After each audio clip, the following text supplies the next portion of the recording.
Majo John Nad Juanito, and I'm sitting in the Ingles store on Haywood Road in West Asheville.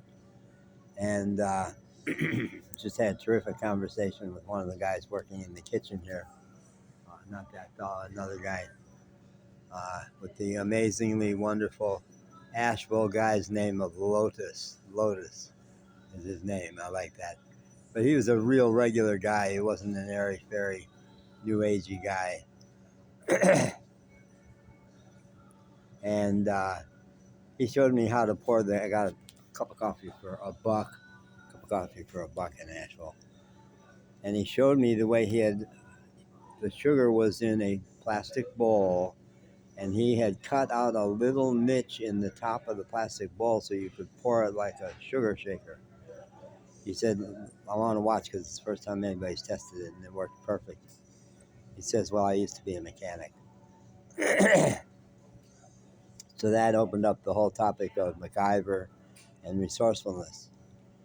And being able to do things which used to be not my specialty. I could think, and I could relate, and I could speak, and I could write, and I could talk, but do things I couldn't do.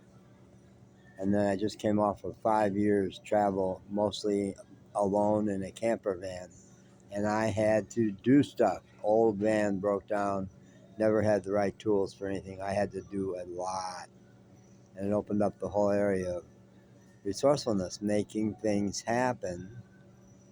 And out of that, he said, we talked about MacGyver, and he knew and thought about all that.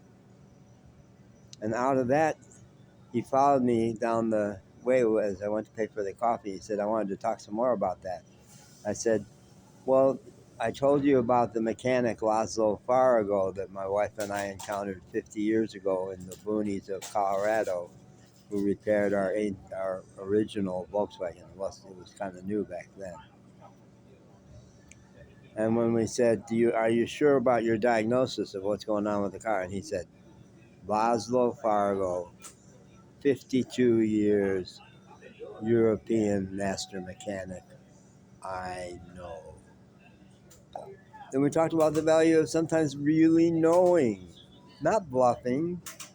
White men are conditioned to act authoritative even when they're not sure. But this is like when you really, really know something. And we ended the conversation with me telling him about the song by Nahko and the Medicine People, Nahko and Medicine for the People, called IFK. I fucking know. Now, I'm not bluffing. I'm not blowing smoke. I'm not pretending I know. This is something I know in my bones. I trust it. And we need that. And intellectual, it doesn't happen from your degrees. It doesn't happen from your titles. It happens from life. Being there with life. Having the experience. And if you never have that experience, come use me as a coach. I'll get you there. You really, really, you need to find support around you for people who say, see, you knew that. You knew that. Claim it. You know that. Claim the things you actually know. And I'm about to do part 2 of a talk to some other people about something I absolutely know. So it fits for that. Thank you.